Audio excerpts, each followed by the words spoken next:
Everyone, I appreciate you guys coming to join my talk here, especially when they line me up against the Fern dog on the other side of the house. So today we're going to go through about 20 slides. I have made my presentation available, so there's a bunch of like metrics and spreadsheets and stuff like that that you guys might want to take back to your office and kind of modify to make your own, to kind of manage your own business. So Evan's going to pop that on there, and follow along with the slides is already in that chat window. So, a little bit about me. So I'm the founder of Paw Loyalty. I have 4 kids, and you can see them there. And I've been doing this for about 10 years, worked with a little over 1,500 facilities across that 10 years. And really where we focus is we focus on creating structure and process to deliver a higher quality of pet care, to deliver a higher quality of customer experience, and to really understand and analyze and make smart business decisions around growth and how to maintain that growth in a industry that typically has a higher customer churn rate than some of the others, because we have the downsides of dog health, moving, and things like that, with a small window of where your customers might be coming from 7 to 10 miles outside of your facility. So, so whether you think that qualifies me, I hope you do. I hope you stay on. For those out in TV land who are watching this post the live presentation, at the end of this, I will include a link to my calendar. So if anyone wants to pop on there, ask some questions, talk more detailed around marketing or operations or whatever it might be, please feel free to grab a slot on my calendar. So today, when we talk about what gets measured, gets managed, I thought that we should really kind of start at a higher level rather than just diving directly into all of the individual data points. I thought we should talk about the process that drives the profit. And the 2 kind of areas that I wanted to talk about around process were customer acquisition and customer engagement. So customer acquisition is the lifeblood of every business in the world, right? So if you continuously lose customers, but you're not adding more customers, then your revenue and everything else is going to be going down. If you do a great job of onboarding new customers, acquiring new customers, then your revenue in all ideal worlds will go up. And so to understand the acquisition side, I think you really first need to define what your customer experience is and the customer interaction or customer engagement points. And so I've created this little kind of hub and spoke model here. It's the check-in, it's the checkout, what your evaluation process looks like. It's your facility tours, it's online booking, it's your appointment reminders for text and text reminders for vaccinations, it's for grooming maintenance, whatever it might be. It includes kind of report cards and updates. It includes what the person experiences when they call into your facility. And so when you think about each one of those little spokes that come in, I think that creating a process around each one of those is really what's going to help you guys define success and really set yourself up for the most successful acquisition model. And so when you think about your acquisition, you want to optimize for all of those leads that are coming into your business. I think that it starts obviously at customer research phase. Customer research, 90% of all consumers are doing some level of internet research before they call your business, before they come in and walk in your door and become a client. And so what does your website look like? Is it clean? Does it have a clear messaging? Does it clearly state what your services are? Does it give them the ability to take action from your website? Even if that action is like, hey, click to call or live chat, depending upon your business and your staffing, some people make sure that everyone calls in for the appointment so they can maximize the upsells. Other people are really pushing for online booking to reduce the labor costs, to reduce the incoming phone calls so they can really focus on the pets that are at the facility. So there's no silver bullet around how you model that. It is really going to be business by business, because Everyone's model is a little bit different, and we all run our daycare, boarding, grooming, training facilities. They're all run a little bit different. So your customer research is going to be a critical component. You then want to look at your digital ads and how you're targeting your pet owners. What's the radius from your facility that you're targeting? What companies are you working with? Are you doing that management by yourself? Are you getting professional help? All those there's little tweaks that you can do on each one of those. And I think that there's a gentleman from Market Hardware, Doug Schatz, who's going to be doing a presentation this week as well. And he's going to talk a lot about digital ads, SEO, and all of that as well. So you might want to also pop into that presentation as well. Social media engagement. For the pet industry, social media is actually probably one of the driving ways that you guys are engaging customers. I don't know one facility that I've worked with over the last decade that does not have a Facebook page, that isn't posting great photos of dogs playing, cute individual photos, and tagging customers. Using social media and engaging your customers and doing contests and things like that really gives someone a feeling for your brand. And obviously, if you have a fun, playful, safe, educational brand, that's something that most pet owners are going to be attracted to.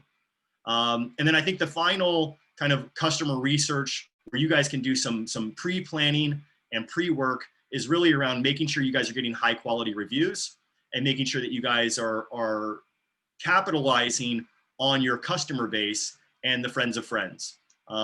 Make it easy for your customers to make a referral. Make it rewarding for your customers to give you a referral. So once you've done all of that and you've kind of done all your planning, now it really becomes, okay, great. How do I make that first impression? How do I make sure that the first time they talk to one of my staff members that we are on point? So I think that the first thing that I think about, and actually one of the first reasons why I started Paw Loyalty over a decade ago, was whenever I would call to book in my dog Sadie, no one ever answered their phones. I'd get 4 or 5 rings. I'd call 3 or 4 facilities now, and that was frustrating as a consumer. So that's why we initially built out this whole online booking pet health record profile, which is how Paw Loyalty started. So you want to make sure that if you have a phone, which you should, that you're making sure that you're picking that up no more than 3 rings, but ideally 1 or 2 rings. I know that sometimes that can be hard. I know that there are some companies out there that are offering phone services. There's even some companies like Paramount Success Group that will actually do all of your booking for you. So they're kind of like an outsourced group where they'll take all your calls. They'll do a great job of personalizing the pet experiences, upselling activities, extras, baths, all that good stuff. So getting that phone answered is really step number 1. Then how is your phone answered, right? Is it professional? Is it a hi? Is it, hey, this is Garrett over at Paw Loyalty. How can I help you? Really understanding that and making sure that everyone who answers the phone answers it in the same professional manner is going to make a big difference. Now, when that call comes in, and let's say that you guys have online booking on your website, so a lot of the calls that are coming in are probably going to be new customer related. For those new customer related, there needs to be some level of training and some level of script that allows any one of your staff members who's allowed to answer the phone. And I say staff members who are allowed to answer phone because it is true that there are some people you should never let answer the phone. You know who they are and they know who they are. And only in an absolute emergency should they answer the phone. But in most cases, you have a dedicated group of people who are going to answer that phone and are going to have a great way to tell your guys' story, the why behind why you guys do what you do and why you're great at what you do. But I think one of the key points around that phone call and that conversation is that it does need to be a conversation. And it can't just be like, okay, before I give you any information, let me capture a couple pieces of information. What's your dog's name? What's your name? What's your phone number? I find that is really off-putting to pet parents. And I think that when you answer that phone, I think one of the first things you really want to do is you want to connect with that person. You want to make sure that, you know, hey, oh, great. Well, what kind of dog do you have? Oh, how old is she? Like, get to know that customer a little bit find out what they're looking for. Hi, oh, are you calling for boarding, daycare, grooming, training? Oh, what does success look like for you? Like, how could I answer all of your questions? And as you go through and you have that conversation, you're filling out that kind of new client form. At the minimum, the two most critical points on that new client form are going to be phone number and email. Without phone number and without email, that is not considered a qualified lead, because you can't follow up with that person if they don't convert at the end of that call. So making sure that you have designed a process and that you're tracking that process, because at the end of the day, you may find out that Nancy does a much better job than I do at converting a new lead into a booking. And using and tracking those types of metrics, even just at answering the phone level, will have a huge impact on your conversion rates and your success rates for acquisition. So now let's just say that you had a great phone conversation and you've done all of that right. Now you're talking about people who are not necessarily doing all of their internet research, but just your drive-by traffic. If you're in a great area, you want to make sure that you're set up for success. You're also wanting to make sure that you're set up for success for the people that do book. You know, is it easy for them to find your building? From the outside of the building, can they tell what services you offer? And can they tell if they would be a good fit? Is there a parking area? Is there like a drop-off or a concierge service for you guys? Do you have a separate area for check-ins for the daycare dogs, which you might get a high volume of in, versus your boarding check-ins or your grooming and your training check-ins? Splitting those kind of cycles up does make a nice impact. Not everyone is set up for it. I do realize that not every space allows you to have, oh, here, we'll have a dog drop over here and we'll have your reception area here. But you can also think about that. If you don't have a separate area, you can think about two lines at your reception desk. Hey, if you're checking in for boarding and maybe have an overhanging sign that says boarding check-ins, and then over here is daycare check-ins and things like that. So making sure that the outside of your building, or at least the entryway, does feel, it feels nice, it looks nice, and it makes it so that people can tell what you guys do before they actually enter into your reception area. I think that as you move into the reception area, you know, obviously making sure your staff, do they know who's arriving? Do they know, can they see a picture of that dog? Is it a new client? Is it their first time? Having your staff knowledgeable and understanding and ready to kind of accept those people is going to make a great first impression. I think it's important to make sure they are greeting both the dog and the human. Greeting the dog first is totally great. And then looking up and saying hi to the owner is also nice. Does your staff look what I call pet care professional? Not professional, right? Like not suit and tie, obviously that's not what our industry does, but maybe do they have a team shirt on? You know, is there a wardrobe that is approved versus not approved? Little things like that, where everyone gets the same $20 shirt, can make a huge difference for what the perception is of your facility and the professionalism and the quality of care, even though it's just a t-shirt. And then obviously, as I walk in, I open those doors. If your place doesn't smell great, especially in the lobby, that's going to be a strong signal for me as a consumer.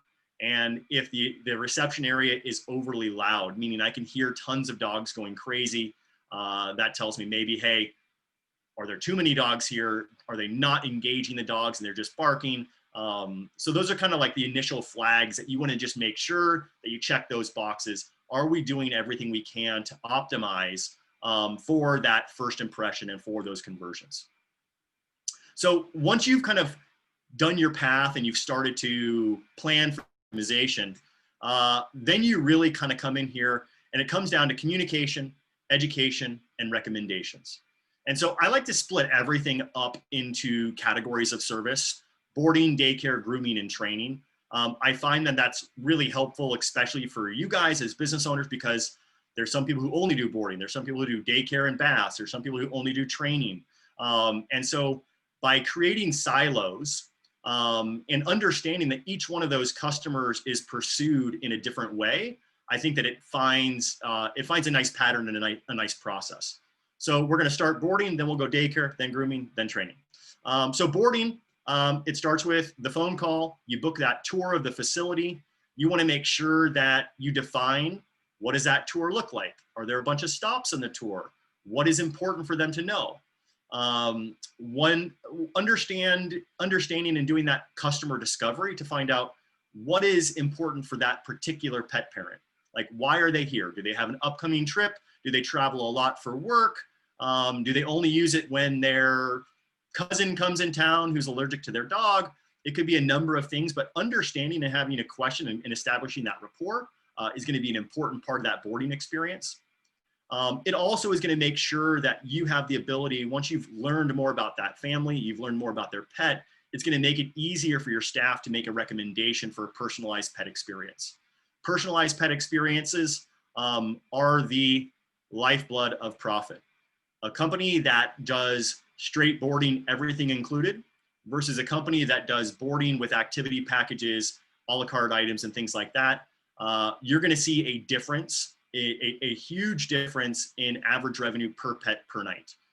Typically, if you do a great job of selling activities and extras, a great job to me would be 80 to 90% of all boarding dogs should have an activity or an extra. 80 to 90% of all boarding dogs should have a departure bath at least. And if you hit those kind of metrics, then you're going to see your average revenue per pet per night up by 60% most likely, maybe even higher. There's some facilities that use our platform that we can see the data on where they're 110% above their boarding rate by making sure everyone gets that departure bath, by making sure they're doing a good job of selling activity bundles and things like that. For boarding, and when you do sell these individual pet experiences, I think it also becomes important so that you can include that pet owner in that experience at some level. And I think that the primary way I've seen that deployed across this industry is through report cards. I know back in the day, Barkley used to actually sell paper report cards. You could buy a stack of 500 and people would fill them out. I know a ton of facilities used to make their own paper report cards. But now a lot of systems have digital report cards that you can send out via email, text. I know a lot of you guys are posting information on social media, which is awesome. It drives engagement. Keep doing that as well.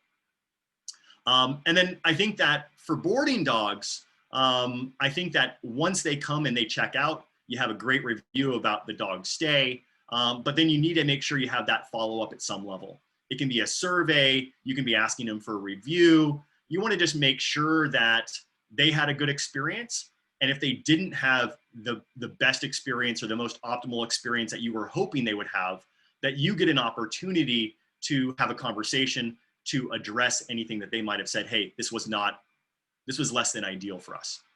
So that's kind of like your quick communication, education, and recommendations on the boarding. I'm going to dig in a little bit deeper on the next slide to each one of these categories, but just going over those at a high level.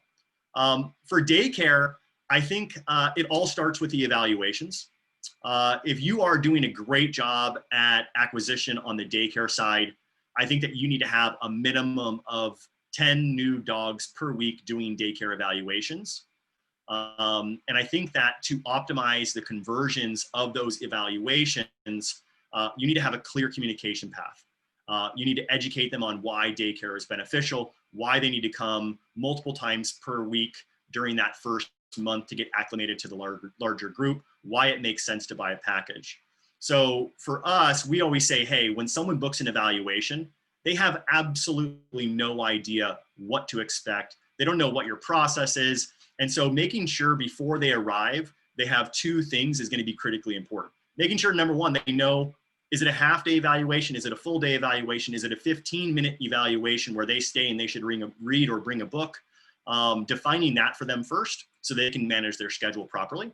And then after that, once you've kind of managed the expectations for, hey, this is what you should expect, then manage the expectation that, hey, at the end of your evaluation, we're going to review what we noticed in the behaviors, and then we're going to make some recommendations on some of the most common packages that our customers are buying. By giving them that information ahead of time, you are much more likely, and I think it is quite high. I think it's like 30 or 40% higher likeliness that you are going to convert that evaluation into a package holder. So outside of the communication, then you want to make sure that when they come back for the evaluation, You review that information with them. You talk to them about what you noticed. You give them that feedback. You get something in their hands so they can actually physically hold something. We find that if they can hold a list of like a laminated paper of packages, or if on the boarding side during the tour, you can give them a laminated paper of all the activity bundles or a la carte items, that makes it super easy for you guys. So you want to close that package, or at a minimum, if you have an evaluation, the second goal would be if they don't want to buy a package, then let's at least get them booked in for their first day of daycare. And so you want to make sure that at each one of these levels, you're tracking all of the metrics around that. How many evaluations did I have during this week? Who did the evaluation? How did that evaluation convert? And did that person, what's the revenue associated with that conversion? Is it a $250 package? Is it a $25 discounted day of daycare? Is it a day train and it's $45? Whatever that conversion is, you definitely want to make sure you're going through and you're tracking that, because you might find, again, that some people are much better at closing an evaluation than other people. And then you want to kind of model that and staff that a little bit differently so that you can maximize your conversions. And then always, no matter what kind of customers, you always want to have some sort of follow-up. Once they come in and they are a customer, now it's really about building brand recognition, building customer loyalty, building brand advocates and things like that. And that is all through follow-up communication. It's through education, helping them be better pet parents. And it's through recommendations. It could be recommendations for products, recommendations for them to come back in. It could be a number of ways that you want to make a recommendation for them based upon your time that you know and the things that you know about them and their dog. So now moving from daycare down to the grooming side, grooming is its own beast. And I think that anyone out there who runs grooming, not only is grooming a different type of service, the employees who do the grooming are different types of animals. And so with grooming, I think that it always typically is going to start around pricing and the pricing and availability call. I think that during that call, it's important to have a story about your groomers, about your process, and about why your process is better than maybe the facility down the road. Why are dogs calmer in your process? Why are you able to give and meet the requirements or meet the expectations of the groomer? And so you really want to make sure you're setting that expectation on the phone during that initial conversation so that you're almost training that person and setting their expectations for the quality of service that you're going to deliver. Once you have captured that information, you've captured that appointment, then you just want to make sure that they show up. So using appointment reminder systems for email, for text, I think that text messaging appointment reminders are much more effective than an email appointment reminder. I don't know about you guys, but I have 46,000 unread emails in my inbox, and I have 0 unread text messages. So the deliverability around text messaging and the visibility around it is just unparalleled. So if you can use text message appointment reminders, that's definitely going to be the ideal. So once you have that customer, now they're checking in. This is really depending upon your facility. Sometimes I find that it's better to have the groomer check that dog in so they can have that conversation directly with the owner. You know what, if I went in and I said to my barber, make me look like Brad Pitt, he'd be like, bro, it's not possible. Well, we want to make sure that your groomer can at least set those level of expectations based upon what their dog looks like. Oh, I want the feet to be like this, or I want the ears, or I want the face. If your groomer has experience, they might know that that's going to look horrible, and they might be able to give some level of coaching and set some level of expectation. And so I think that that's an important component. So sometimes people are going to have their groomer come up and have the conversation. Sometimes you just train your front desk person to have those conversations with the groomer, to take good notes and to follow that up. It's not the worst scenario if your groomer calls or text messages the owner just to validate if they had a question on the notes that they see. It is okay to do that. I think that that extra level of communication, that extra level of care actually builds rapport and builds value for that customer relationship. And then when you dive into the grooming, at the end of the day, you get that notification, hey, your dog's ready for pickup. If you want to do like a photo and text to, hey, this is what your dog looks like now, before and afters are great. I also find that if you do it before and after, you get a lot more social media posts and mentions which is, again, going to talk about that next topic, which is really driving customer engagement. So if you want to drive engagement, which does drive profit and revenue, taking that extra couple seconds, snap a picture when the dog's on the table, when it starts, when it's done, text both of those, say, hey, your dog's ready for pickup. It's a great way to kind of just go over the top for something that not everyone is going to be doing. And then with grooming, I think that outside of the education and setting the expectation of experience, it comes down to the reminders for proper maintenance. I have a golden doodle. My golden doodle must be groomed every 4 weeks. Otherwise, she is going to get matted. She is going to be less cooperative on the grooming table. It's going to make her experience worse, and it's going to make the groomer's experience worse. And so the best thing we can do is to make sure we educate our customers on, hey, this is actually good. Even though you don't want to come in every 4, maybe we'll stretch it to 5 weeks, but you do want to come in on a set schedule. It makes it easier for everyone involved. And a lot of times what I've noticed a trend on the grooming side is selling like a grooming membership. A membership allows you, and maybe it includes 2 baths, a full groom, and something else. I don't know, rhinestones or dog tattoos or whatever it might be. But selling these types of grooming packages or grooming memberships is a great way to lock your customers into the commitment to their pet's health. The one thing I love, and I think that enough groomers you don't really emphasize as a groomer, is that more than anyone else in any other service in your business, the groomer gets hands-on time on that pet.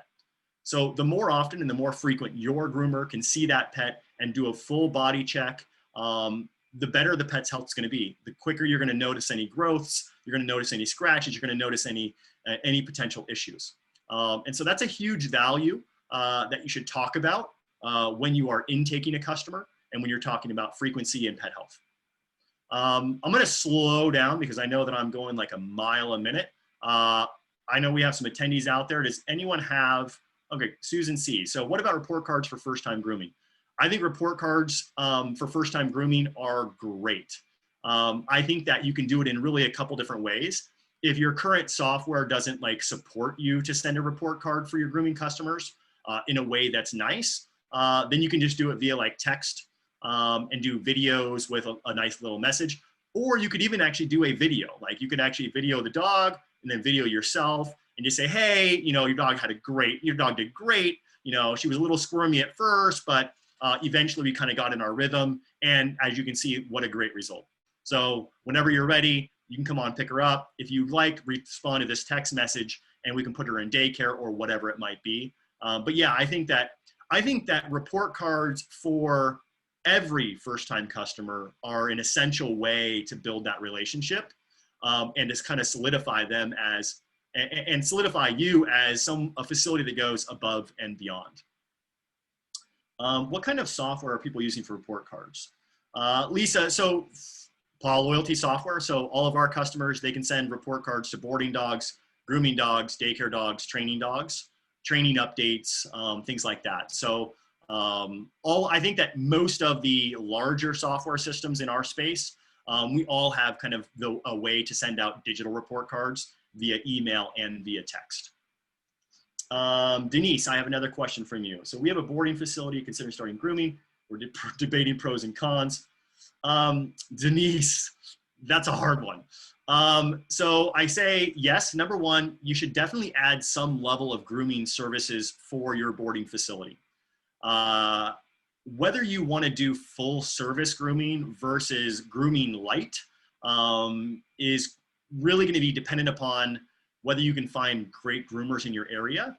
It also is going to depend upon how you really want to manage that service. If you're doing boarding, adding a departure bath and doing basic nails or sanitary trims, things like that are a great way to boost revenue. It's going to boost your average revenue per pet per night. It's a great way to expand your services and to get other customers who might only come in for grooming. Now they might also cross-sell and come over onto your boarding side as well. I would say that you should talk to other facility owners about some of the more difficult challenges. Groomers are known to be a little harder, and how you structure them is also one of those big questions I see all the time. Can I put them as a 1099? Do I have to give them commission? Do I get them hourly? At the end of the day, I think the most profitable way to do grooming is hourly. But I also think that one of the things you risk around grooming and doing it hourly is that that person eventually will probably leave for a commission-based service, and they may take some of your clients with them. So you want to make sure that if you do hire a groomer, that you understand how to be profitable with that, and kind of look at all of those numbers before you kind of take that leap is kind of what I would say. We have boarding grooming. Very difficult to find groomers. Yeah, I will say a great resource for finding qualified groomers is Paragon. It's a grooming school, and they this year with the Rona, they've gone fully virtual, which means they've expanded across the U.S. very quickly, and they crank out some very high quality groomers. Whether there's one in your area, I don't know. But they do great job, and they're great with helping people get staffed up with some quality groomers. It's just whether they're not in your small little area is going to be your kind of best bet to look at. Yeah, so you can see here, some people are saying, hey, grooming isn't been super profitable. Yeah, the scissor work is hard because a lot of times we are letting the groomers drive the pricing. And that does become a little bit difficult. Now, I will say, baths, departure baths, luxury baths, nail trims, all of those should be super profitable. You should be getting 60, 70% profit margin on those services. And if you're not, then you're not charging, you're not pricing that well. And yeah, yes, you can say, hey, we'll take a little less profit because we want to drive those grooming customers into boarding customers. And yeah, you want to keep that feed coming in. That's always a smart thing to do, is to be able to cross-sell from your different customer bases. But at the same time, I do know that across the United States, that you should have a profit level when you are doing baths, nail trims, and the basic kind of basic grooming maintenance without doing the scissor work and stuff like that. That's right, Suzanne. That's right. All right, so moving from grooming, and I promise we're going to talk more about it probably on the next slide, but moving from grooming into training, for all of you, you training specialists out there, again, I think training most closely mirrors daycare because you have a very similar workflow and conversion process. So you initially start off with training. Most people are going to do a training consultation, right? You're going to set up that conversation, whether that's live nowadays, or it's over the phone, or it's over Zoom. You really want to understand and set the expectations. What are they looking for? What does success look like for them? What are the issues and problems they're having they want to have you solve? You want to make sure they know what your consultation process is going to be like, whether you charge for it or you give it for free, totally up to you. But I do find, obviously, if you want to get a larger group of influx of consultations and you're not super swamped on your training side, then not charging for the consultation and making it shorter is a great way to boost that kind of lead basis. I do know that a lot of people, they're like, listen, I'm a trainer. I get paid by the hour. I charge for my time. And so I know a lot of people who are charging $50 to $100 for a consult. And they're, again, if you are charging for that, you just want to make sure that you are delivering $50 to $100 worth of value. What is the deliverable you give to them? Is it a write-up? Is it a best practices? Is it a, hey, these are some things you can try at home? Is it, hey, let me give you access to my video library for some things that I have on my YouTube channel? So you just want to be cognizant of where your goals are, right? More leads or smaller leads, more qualified. Obviously, if I pay $50 for a consult, I'm a more qualified lead than someone who comes in and signs up for a consult for free, because I've said, hey, I'll pay money to tell me some information. So I think that's kind of, you start there. You define success, you educate them on your packages. So just like on the daycare side, you want to talk to them about the packages.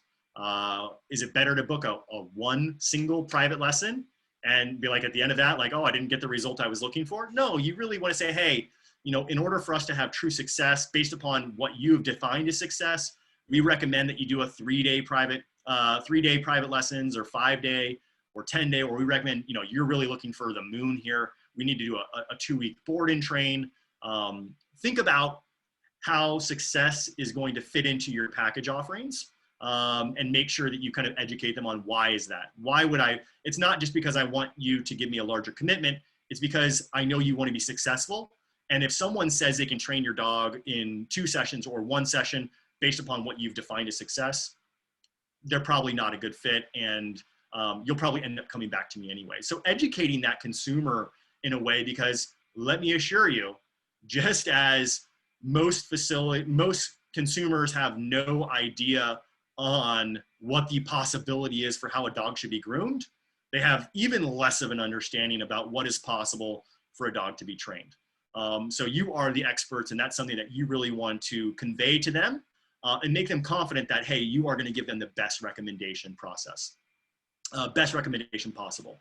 And then finally, obviously, this comes back to the report cards. Now you're working with that dog, and at home, maybe after the first lesson, they're not seeing a bunch of improvement because you haven't had enough time or whatever it might be.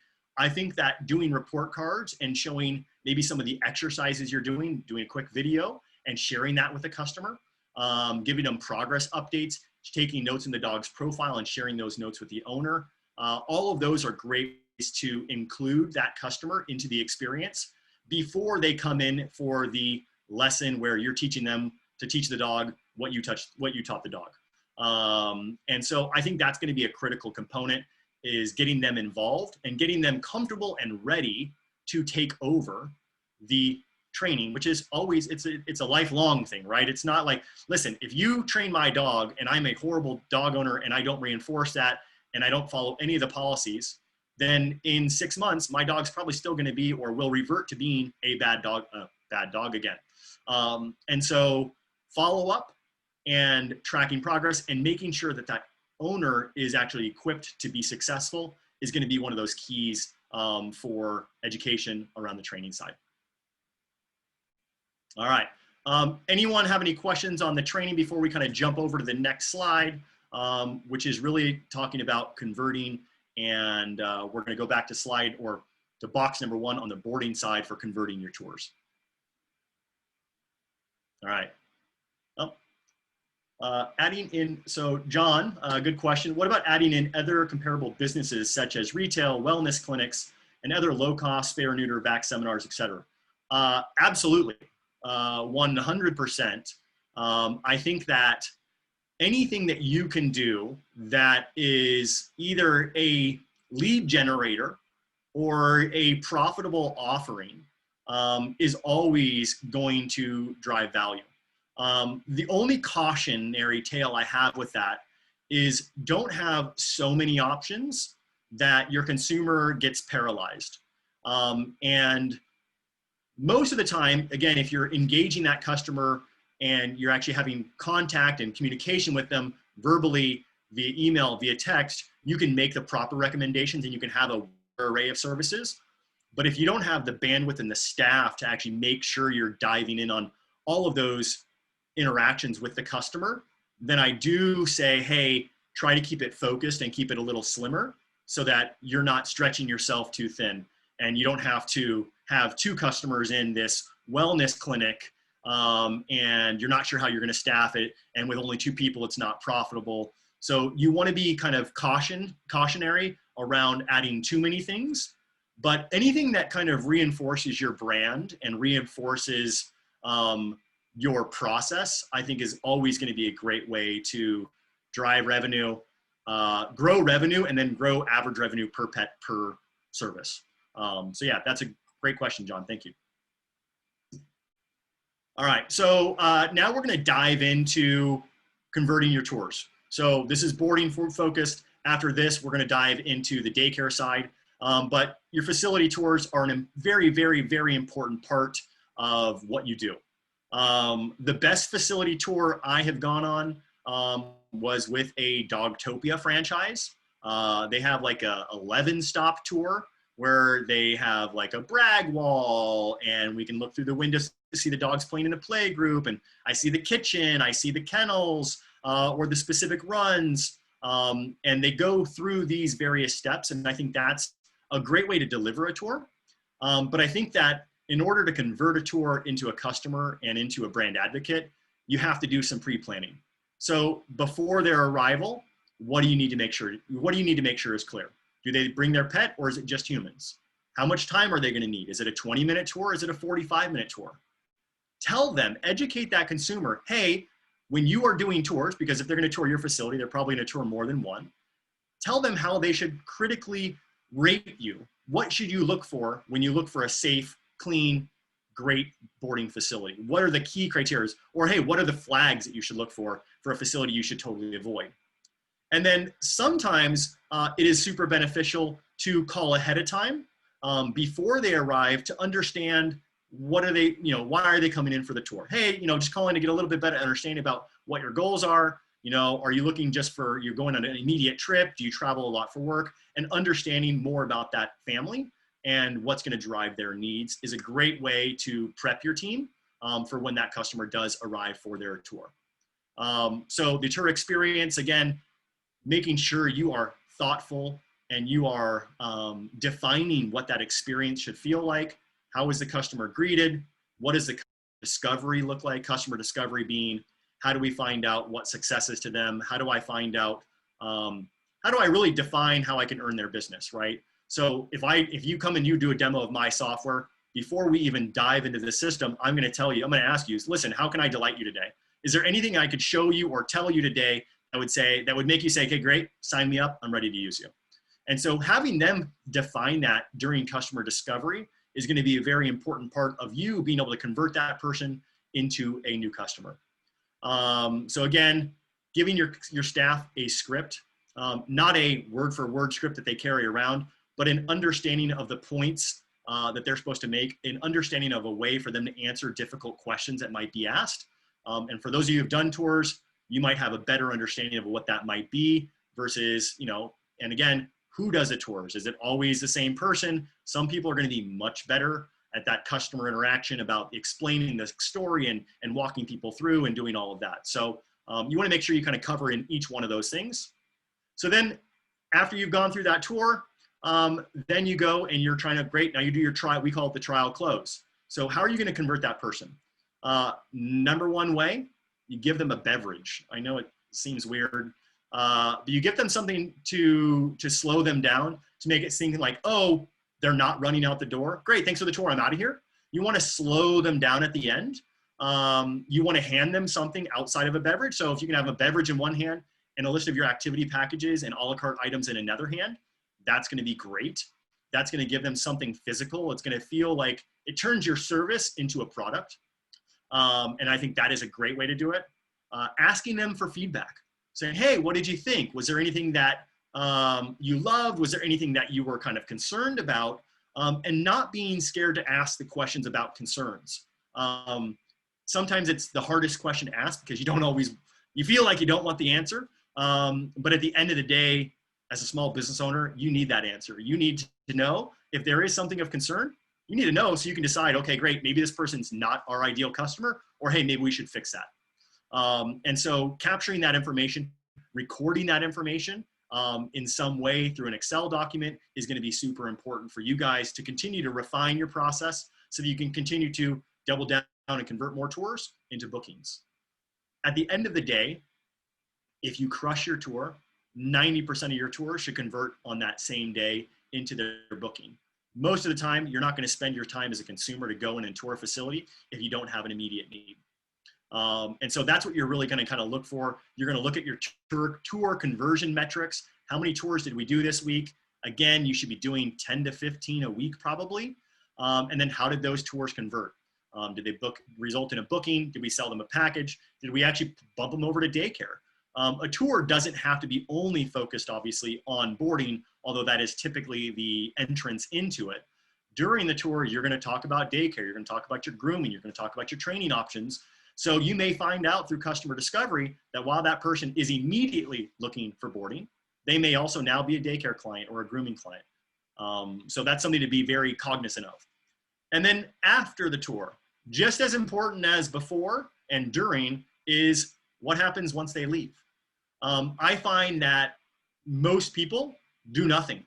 And so if you are one of those facilities that's looking for, post-COVID growth, then making sure you have a defined process for how you're going to nurture that potential customer or existing customer now, if they booked, that's going to be super important. How do you educate them on your brand? How do you get them involved and wanting to try some of your other services? How can you get them to write a great review? And how can you make it easy for them to be an advocate and to refer you to friends or to post on their social media? All of those things are the goals that you're trying to achieve once you do deliver that tour and once that person leaves your facility. You don't want it to stop right there. And a lot of salespeople would argue that you captured that initial for the boarding appointment, but the real value of any customer is in lifetime value, right? A boarding customer, let's say you guys crush it and you're doing your average revenue per pet per night is $95. And let's say they do 3 nights. So you have almost $300 there as that one-time customer. Now, if you multiply that times 5 years, and you multiply that, and let's say they're gonna come in 4 times a year, they're gonna groom 12 times a year, the lifetime value of a customer and that nurturing is so important, and yet so many people just don't do it. The lifetime value of a customer could be 1,000, 7,000, 10,000, 20,000. And so capitalizing on that future revenue is definitely something where you need to structure and measure. How many referrals did we get? How many reviews did we get? How many surveys were filled out? All of those kind of metrics. All right, so moving on. Now we're talking about converting your evals to your package holders. So again, before arrival, what do I bring? How long should it take? Benefits of a dog to do daycare. What do most packages? What packages are most customers buying? That's a very important thing. Say, hey, most people at the end of the evaluation, most people are buying the 10-pack. That gives them and their animal and their pet the ability to get acclimated to the larger group. And we recommend you come in at least twice a week for the next 3 weeks. And so having some sort of, script in a way that you make that recommendation is going to be super important, but making sure that they're aware of all of these things that are going to come before they even arrive. Because if it's a husband, right, I don't know about you guys, but I've been married for 15 years. I'm not allowed to I don't basically make any decisions in my house. So at the end of the day, if you try to close me and I haven't talked to my wife about the packages, I'll be like, well, let me talk to my wife and I'll call back in and buy a package based upon what our conversation is. But if you sent me that email ahead of time, told me what the process was, you told me how much packages are and why I should buy it, then I am going to tell my wife, they've given me all this information, they've totally educated me. So assuming the facility looks great and I love the experience, then I'm probably going to buy a package. And so making sure that you just equip people to have those conversations prior to arrival is going to skyrocket your conversion process. So then obviously looking at your evaluation experience, how was the customer greeted? What does the customer discovery look like? Hey, so, why are you coming in for daycare? Are you, you just feel bad for your dog staying at home with you all day? Are you working from home? Are you a nurse, a night nurse? Like, what is it looking like? What is your life driving you to come in and talk to us about daycare? Make sure your staff can answer hard questions. What do you guys do about fights? How do you guys take care of sanitary? What kind of cleaning supplies are used? Like all of those kind of harder questions. Just make sure your team is equipped to answer those questions. And then make sure that you're educating them in every aspect, in every interaction with customers. You want to educate them so that they can be the best pet parent. So what is important for them to know? Well, it's important for you to know that our daycare groups, we do 12 dogs in single groups. You might go to other facilities and they're doing 25 or 35 dogs. And we find that that's not something that we think is safe. We also do certifications for and ongoing training for all of our staff. We use the PAC so that we know what people are qualified at. We run daycare games and brain teaser activities to mentally stimulate them. You want them to know what's important and what's different about your experience because they won't know to ask, right? They don't know about doggy daycare. they need you to educate them on what they should be looking for. And then now you're talking about the overall actual evaluation experience. Robin and Susan over the Dog Gurus, they have an amazing evaluation worksheet. If you don't have it already, you should definitely use it. It's a great way to identify red, yellow, and green dogs. And then making sure you're using those classifications to make sure you have a balanced play groups. You don't want to have too many red dogs. You don't want to have too many yellow dogs. You typically want all green dogs. And some people say, hey, listen, we don't take red dogs. You can do a day board if you need if you have a red dog or whatever it might be. So making sure that during the evaluation, tell them what you're going to do. You know, hey, we're going to observe their behavior when we separate them from you. Then we're going to slowly bring in other dog to see how they acclimate to other dogs one at a time, and then smaller groups. We're going to do a nose to tail assessment to see if they have any sensitivities. We're going to see, we're going to put them in one of our crates or one of our suites and see if they're comfortable in those areas. Talk to them about how you evaluate. Talk to them about what kind of things that they should expect, and maybe they'll be able to, maybe you'll have a viewing area, maybe they just sit there and they read their book, maybe they leave and they come back. And then tell them what happens if their dog doesn't pass. Hey, if your dog doesn't pass, we'll crate them, but we'll still do one-on-one walks with your dog a couple times before you pick up, all of those types of things, right? They just don't know what to know. They don't know what they don't know, so you have to educate them on that. And then once you're done, you're gonna review your evaluation process with that person. Again, slow down the departure, offer them a drink, slow down the departure, put something else in their hand, like a laminated picture of all your packages and things that you are trying to have them adopt. Daycare membership is one of those things that is definitely increasing. And I've seen kind of two types of memberships. The traditional, hey, you're a monthly member, you can come in unlimited times, which is less popular. I think people thought, oh, that's going to be huge.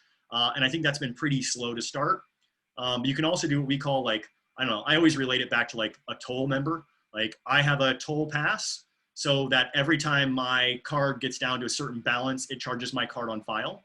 We call it a replenish package. So you can have a replenish member. So if I'm a regular and I always buy a 10 pack, have our software, once that person uses their 10th day, it charges their card on file, emails them a copy of the receipt, and adds that 10 pack, renews that 10 pack onto their package.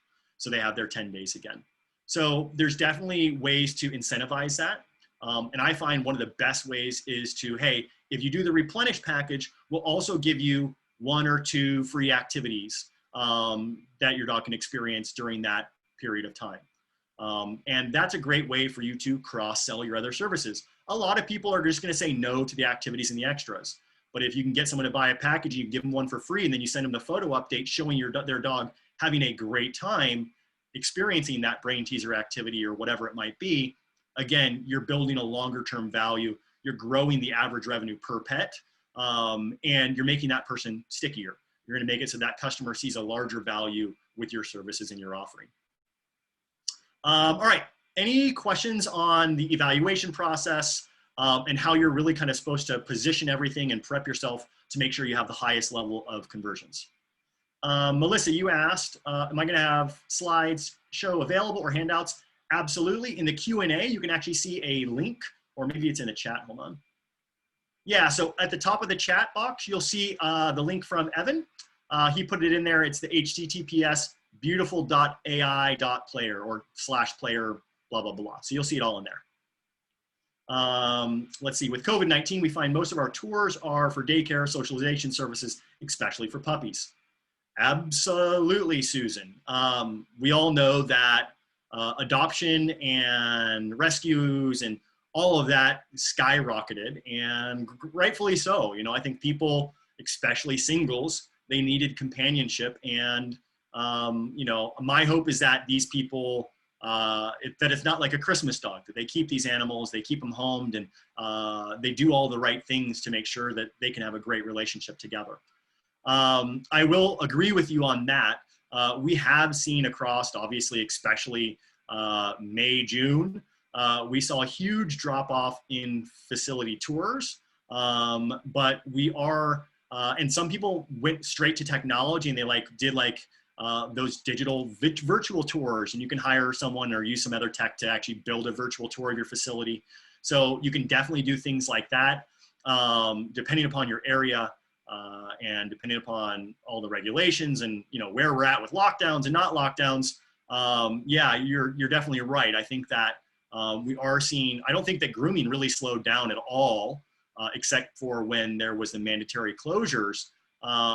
And daycare did slow down initially. And I found that people would tell me, the bad dogs, the ones that they were like, oh yeah, we'll take them as a client because we want the revenue, but it's not our ideal dog. Those are the dogs that were still coming in, and the owners that loved their dogs, and the dogs were, they're working from home. They wanted to spend more time with their dogs. So I'm seeing that actually reverse a little bit now. So I think that your regular customers are getting back on track.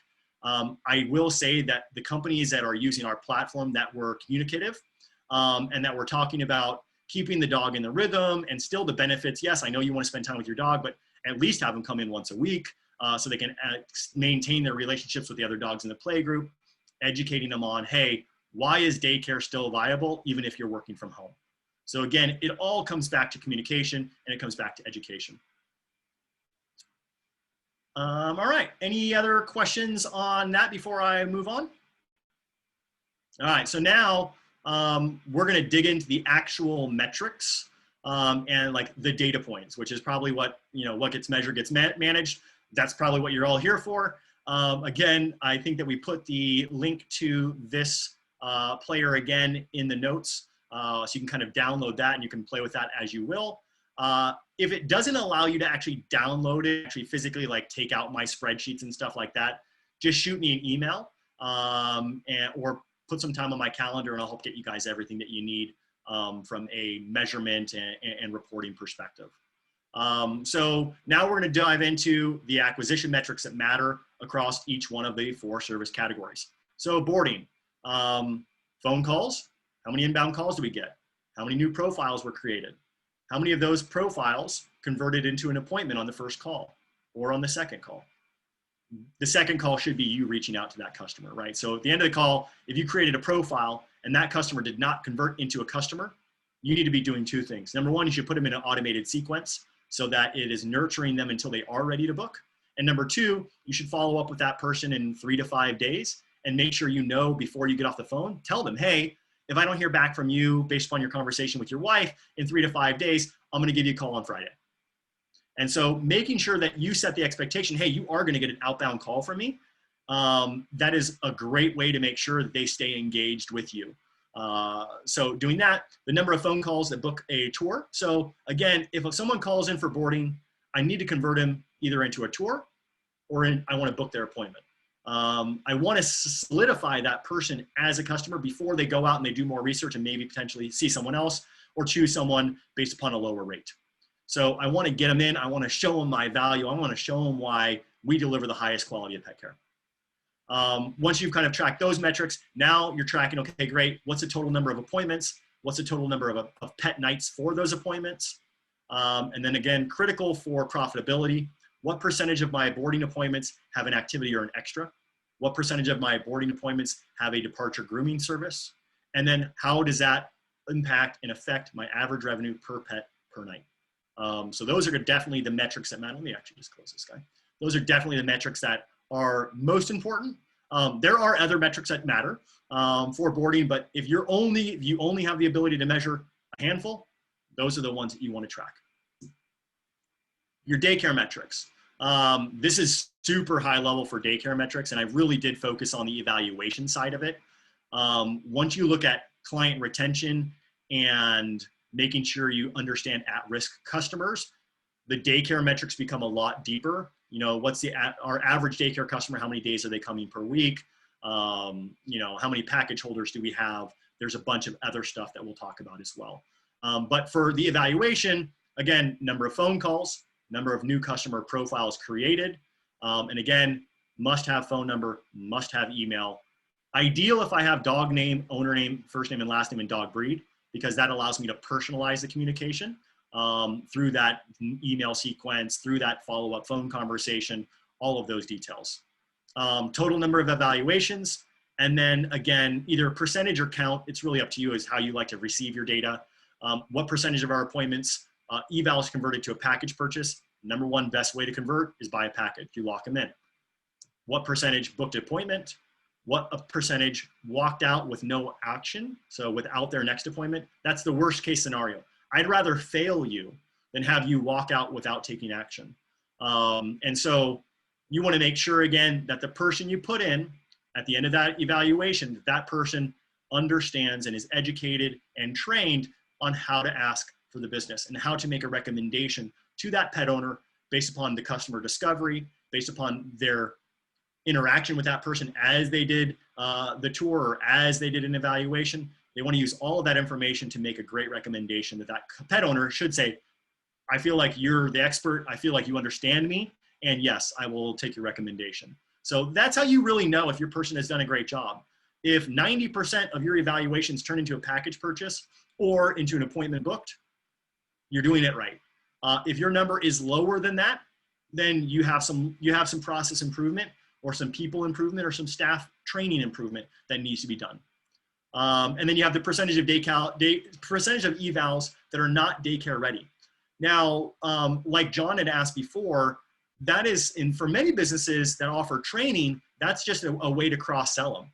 And a great way to say that is, hey, based upon the initial evaluation, your dog is really not ready for the larger group play, but I'm not ready to say, hey, your dog fails daycare. It's just not a daycare dog.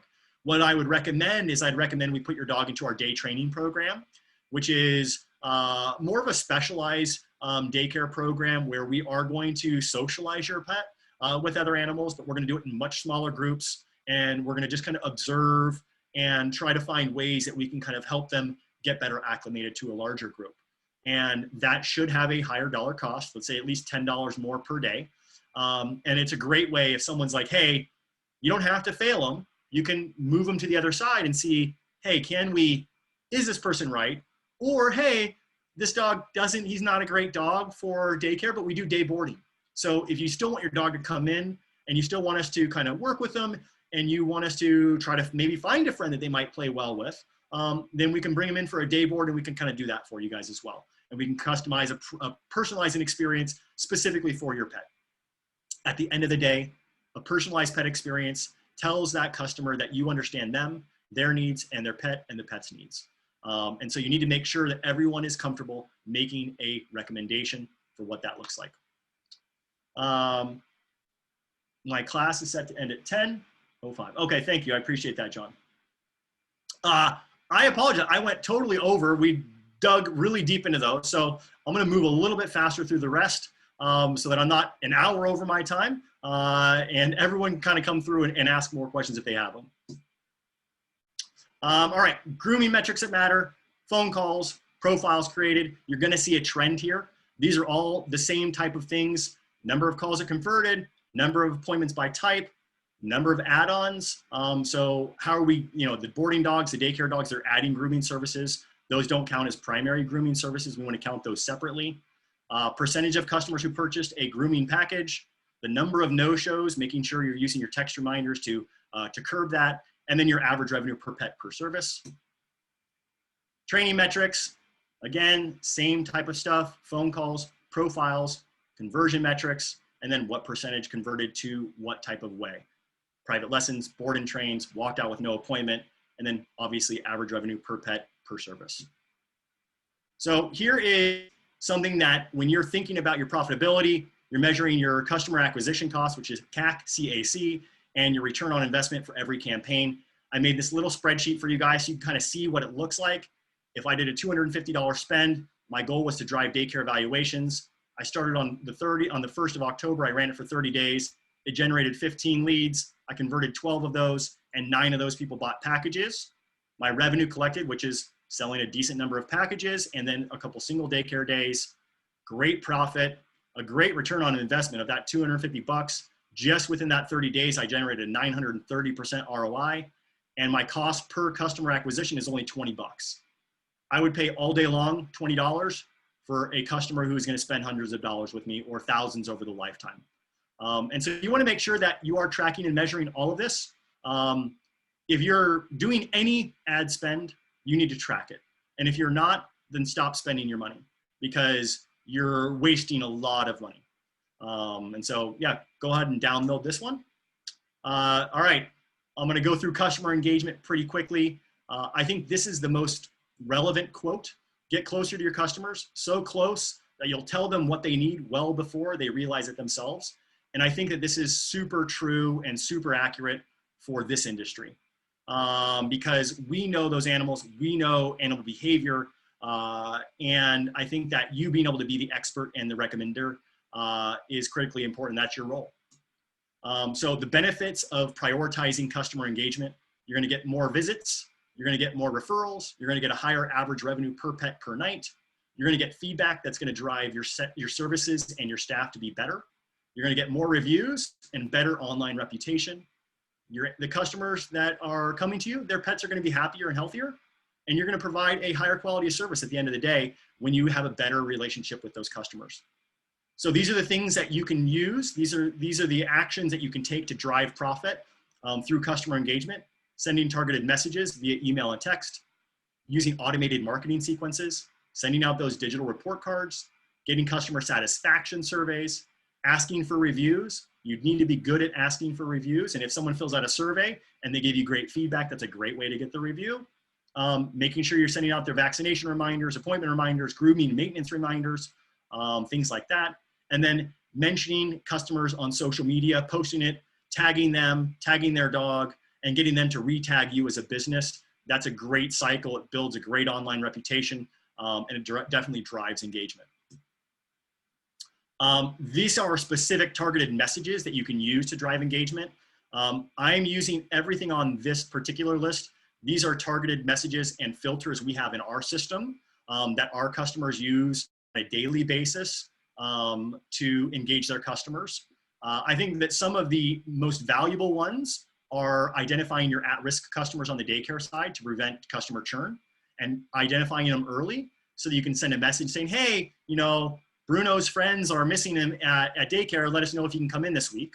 Something like that, and being able to send that as a text message to anyone who has fallen off their daycare schedule and you haven't seen them for 10 days or something like that. Sending a targeted message to that group of customers is super important and super valuable. Also filling in last minute grooming cancellations. You had someone cancel at the last minute, send out a message to anyone who hasn't had a groom in 30 days. Hey, your dog's probably smelling. We had a last minute cancellation. It's gonna be first come, first serve. So either call or click here and book online for this date and this time. So making sure that you're using targeted messages to drive engagement, which is obviously driving profitability, driving frequency of attendance, and just making sure you're really engaging and driving a value for your customers. This is so I've talked a couple times about a automated marketing sequence. A marketing sequence is a series of emails that go out over a period of time, waiting and with an end goal in mind of typically that person taking an action of booking an appointment or adding a service or writing a review or whatever it might be.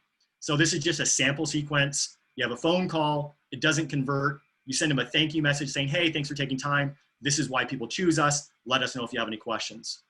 Maybe 2 or 3 days later, you send them a video. Hey, this is what it looks like to be a day in the life of a dog at our facility. Maybe 3 days after that, you send them an article about why daycare is so great for dogs. Maybe 4 days after that, you send them a special offer like, hey, I'd love to offer you your first 3 days of daycare for free just to get them in the door. Again, if at any point this customer booked an appointment, you would you wouldn't send them the special offer. You would automatically understand. So if they booked an evaluation, then you would educate them on their evaluation. There's a sequence for that. So using these automated marketing sequences is super powerful way for you to nurture without having a huge labor cost to prioritize and personalize communication through that customer's journey. Once that customer's converted, then you're educating them on why they should be coming in regularly. If they booked a day of daycare after the evaluation, or if they bought a package, tell them why. Hey, how do you use this package? Come in at least twice a week for the next 4 or 5 weeks. Then make sure you send them a satisfaction survey. That'll help make sure you're making sure that they're getting the experience they're hoping for. It'll prevent any bad reviews from being written, most likely. And it's also a great way for you, if they give you a great review, a great review on your survey, to ask them to write that review publicly and share that on some sort of platform, Yelp, Google, whatever it might be. So customer surveys, they do drive a better customer experience. This just really talks about how easy it is if somebody fills out a survey to then ask them to do that, or if someone fills out a survey to prevent them from writing a bad review, a public review about you, and gives you a chance to just do the right thing as a small business owner. Because I'll tell you, if I got a bad review, I'd be glad to pay a couple $100 and refund that person that money, or make it right in one way or another to prevent that from going online. 90% of all consumers are reading online reviews before they visit a business website or before they pick up that phone. So again, reviews are important. As much as we all despise Yelp, it is a nature of the beast. So make sure you do have good reviews on there. Make sure you have great reviews on Google, and maybe tell your customers where you want them to review you. If you have a favorite site or something like that you think is a great way to do it, tell them to go there. These are ways that you can measure your customer engagement. And I have another spreadsheet that's attached to this presentation. You can also look at number of surveys completed, number of surveys sent, average score, and then bad experience saves. So, hey, people who didn't have a great experience, what was the result of those? You want to share that information. I think that a lot of this is super important. And it's important not just for the owner, but it's important for in your team meeting to actually review this with everyone. Everyone should know how great the business is doing. Everyone should know where the business is failing, so that they can all be an agent of change, that you can equip them with the information and with the responsibility to be, to make the best decision for the customer. Quality service logs. This is something that I think a lot of people don't manage. So number of incidents by department, incidents by category. A quality incident could be someone lost a personal item. You could have a pill counting customer and there were still 2 pills left, or 2 extra pills. You could have it be an incident where a dog was aggressive towards another dog, a dog was aggressive towards another employee. It could be any number of things. So you want to make sure you're recording all of those by department. A lot of people are using that to bonus their managers based upon quality scores and things like that. And then obviously reviews, how many are submitted by source, average score of the reviews, and then reviews drive leads. So how many leads came from that review source? So here's the quick reference on customer engagement metrics that you guys will want to use. Again, I find it's best when you're doing all of this tracking to set a forecasted goal as well as a real achievable goal. So, hey, for November, this is what we achieved. This was what our goal was. For December, this is what we're hoping to achieve. This is our actuals. That'll tell you, and it'll tell you how well you're doing. It'll tell you and help you manage your own expectations, and it'll just really set you and your team up for success. So these are kind of the metrics that you want to go through on that. And so, again, at the end of the day, I think that the most important thing, if you take nothing else away from my presentation today, the most important thing is really make sure you understand and you're thoughtful about your customer journey and the customer experience they're getting. Make sure that you are communicating clearly and that you're taking on the role of an educator and as an expert with your customers so that you can help them understand and help them define what success looks like and how to judge you on your success. Because at the end of the day, I could talk to 1,000 business owners in this industry and everyone will say the thing that makes us the most different is that the quality of service that we provide. And so you want to make sure that you have a story around that quality of service. Do you do real-time charting? Do you have a great way to communicate? Do you offer online learning videos? Like how are you delivering on that promise of delivering the best quality of care? And so last 2 slides, this is me, Paul Loyalty Software. We've built this and it's really designed to enhance the customer experience and simplify your operations. It's a single all-in-one system, so it runs your business from lead capture and conversion all the way through online booking, reporting, automated marketing sequences, text communication, digital report cards, pet care operations, feedings, meds, digital charting, all of that kind of stuff. So if you are interested in learning a little bit more and you want to have me walk you through, or you have questions and you just want to chat with me, I'm a chatty guy. I love to chat. So you can feel free to grab a spot on my calendar, and I'm happy to spend 10 minutes. I'm happy to spend an hour. Just go to calendly.com/Garrett Tadlock and check me out. So thank you, everyone. I really appreciate it. I know that I went over my time, so I do apologize to that. About 15 minutes over. Let's just pretend that was the Q&A part, since I answered questions during the presentation. But I will open it up. I got nowhere to go, so if you guys have some more questions and you want to dig into it a little bit deeper right now, feel free. Go ahead and throw them up on the chat or throw them up in the Q&A. Garrett, did you see the questions in the Q&A? I did, and I did answer those questions live. Okay, I just wanted to make sure. I will click answered live. Okay, yeah, I see you doing that now. Listen, Lori, if you want to be with me till 11, I will stay on here just with you if you'd like, and we can answer just your questions. But yeah, I do think I was an hour session. But again, I'm pretty chatty. But yeah, if you have some specific stuff you wanted to go through, or if you wanted me to go back into my presentation where I kind of sped up at the end, I'm more than happy to talk through customer engagement. I'm more than happy to talk to process and all that as well. Well, Lori, we just gave you an hour back in your schedule, so you can grab a coffee, have a snack, I don't know, write a love letter, whatever you want to do. All right, so I'll stay on here. I'm going to be on here just for another 10 minutes, just blankly staring at my camera. So if you do have questions, I'll hang out and you can do it. It looks like you just got one in the Q&A. It says, what was the name of the customer service calling service company? Yeah, Katie, the customer service company that basically will answer your calls and then kind of convert leads to customers and optimize your like sell-through rate of activities and extras and stuff like that is Paramount Success Group. And that's Lori Davis is the woman that actually runs that service. She's been in the industry for a really long time. She works for some great facilities out there, and yeah, she does a great job. She also does other things outside of that, like just like consulting and helping you structure pricing. She does a lot of stuff, but that's one of my favorite things that she does. Stephanie, yes, clients from another program can be transferred over to Paul Loyalty. When you sign up with us, we do a full conversion for you. So we build out your account. We put in all of your services, your prices, your packages, all your runs. We build in all of your logic for rules and policies and stuff like that. We transfer your data over twice. So we do a first initial import so we can train you guys on how to use the program. And it's best to train on real data so you can kind of see regular customers, and it really drives your staff to think a little bit more. And then we do a secondary import the night before you choose to go live. And that's going to be the full import, feedings, meds, vaccinations, customer notes, all of those types of details. The name of the group, I'm going to type it.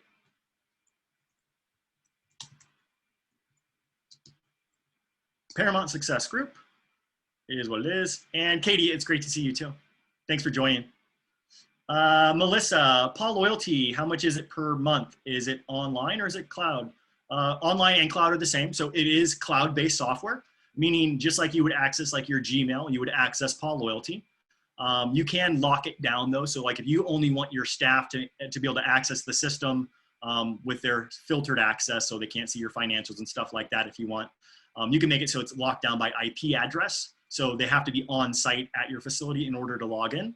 And the pricing is based upon the number of customers in the system.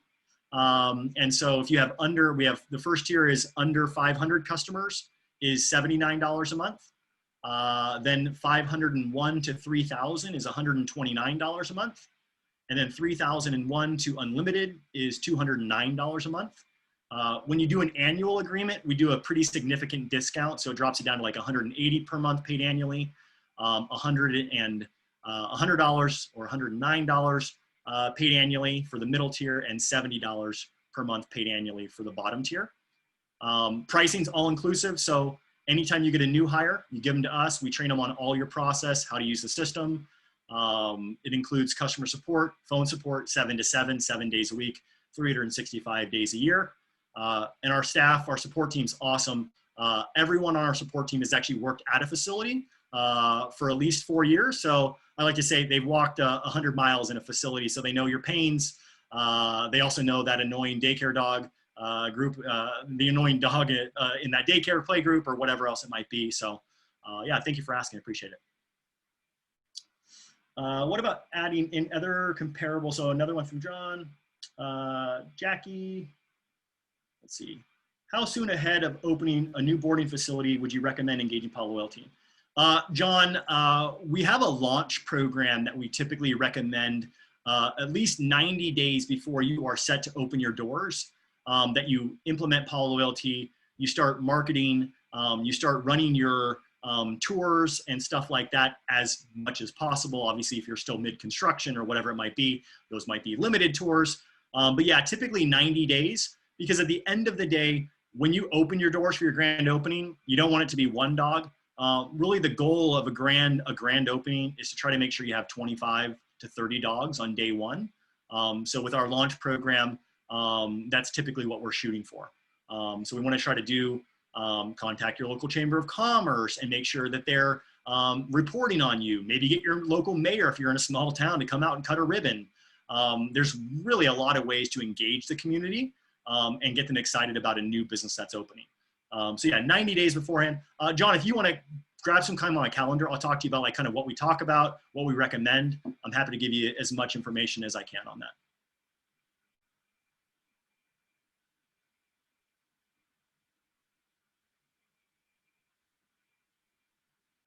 Jackie over at Barks and Meows, she's a one-on-one groomer. She's the only groomer and having a hard time figuring out how to expand that. Jackie, I would say that the easiest way to expand your business is to start by hiring a bather. And that is going to be the least expensive way to add a new staff member. It's also going to make it so that you can expand your ability to do more grooms. So if the bather is doing all of the baths and the brush outs and you're just doing the scissor work, maybe you can get 12 or 15 grooms done in a day, versus if you're doing everything, maybe you're stuck on 3 to 5 or 3 to 8, whatever it might be, depending on how fast you are. So I would say that if you're a one-on-one groomer and you're like, listen, how do I not be the only one working in my business, and how do I get myself some time to work on my business? Hire a bather first, drive those dog baths, and expand on from there. All right, so I had a couple more questions. Vanessa, oh, I like that spelling of your name, Vanessa, V-E-N-S-A, V-E-S-N-A, Vesna. Maybe I said it wrong. Anyway, do we do the email campaigns? Yeah, so built into our system, we do all of these automated sequences, all of the targeted messages where you want to like, hey, I only want to send a message to, for my last minute cancellation, I want to send it only to dogs who haven't had a grooming appointment in X number of days. So all of that targeted messaging, all of those automated sequences for daycare dogs, for new customer follow-up, for evaluations, for consultations, all of those sequences are built directly into the system.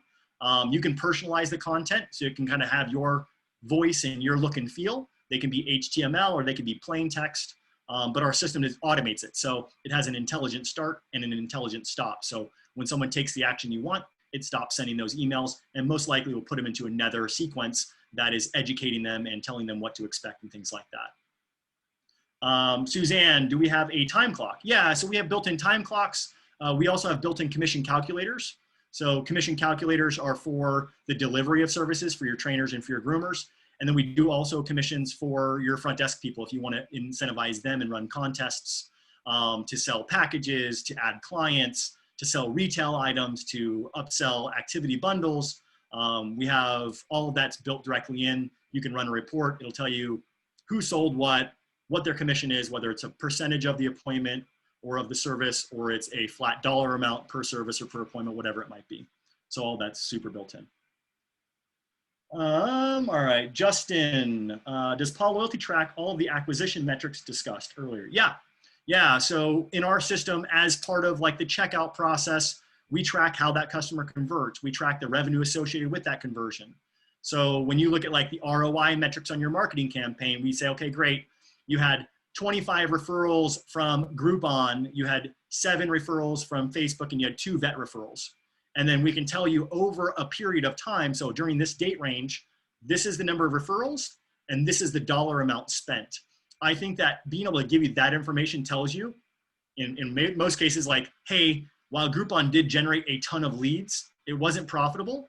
and they didn't continue to be customers. These were like deal hunters. So maybe we don't do that one again. But hey, the partner referral or the vet referral, that was super successful. Those are high quality leads. Those are customers that are regular and they're high spending. Maybe we should do a reward for that vet clinic, or maybe we should engage them and do some sort of partnership or something like that. So I think that's one of the big values of tracking those details is know, where do I put more money in? And again, you don't just put it in one channel. Like some channels will be more profitable than other channels, but you just want to make sure that no matter what, if you are using a channel, that it is a profitable channel. Because at the end of the day, we don't want to pay to have a customer that doesn't pay for themselves. That means we're losing money. All right, Rebecca, can owners book online? Sorry if you no problem, Rebecca. Yes, owners can book online. We offer reservation requests or real-time reservations depending upon what your preference is. We have 2 workflows in our system. So you have a new client workflow where we're capturing information about them before we allow them to book a service. You can also limit what new customers can book. So like a new customer can't just book daycare. They can only book an evaluation first or something like that. And then we have existing workflows. So if you're an existing customer, you just plug in your email address, it recognizes you and your pet, and then you just request the service in the dates. It's a real-time calendar, so it will automatically filter based upon availability. So you're not going to get requests for services that you're not able to deliver. It looks at real-time inventory, it looks at real-time schedules. And so it's, you know, any request that you get in the system, you're pretty much going to have like a 99% approval rate. That 1% is like that sneaky guy that you fired because he's not a great client, or maybe his dog's not a good fit, but typically we fire customers because of the owner, not typically because of the dogs. But you fired that customer and he's sneaky and he's trying to book online to get around it. That's the one you decline during that reservation request. Garrett, it looks like a couple people, and I know that you touched on this, but people are saying that they can't download your handout. I believe that you told them if that wasn't a possibility to email you. Could you share your email one more time? Yeah, so my email is Garrett, Garret, at pawloyalty.com. So I just put it in the chat, Garret. I used to use 2 T's, but now it's just 1 T, so remember that. My sister, when I was younger, and I did 2 T's for a while, she called me Garrett, and it was quite scarring, so I'm a 1 T Garrett from now on. So yeah, Garret at pawloyalty.com. It doesn't look like there's any other questions coming in at the moment. But they do have your email if they wanted to reach out to you, if they had anything specific. Yeah, so absolutely. we want to thank you for being here and sharing your wisdom and, you know, wisdom. I like that, Evan. Thank you. I'm going to tell all my kids that you called it wisdom today. I'll make sure I share that. I mean, you're very respected in your field, and it's wisdom. I consider it wisdom. So thank you, buddy. Appreciate it. so I'm going to go ahead and bump you back over to an attendee so that you can continue watching. But awesome. Again, thank you for being here.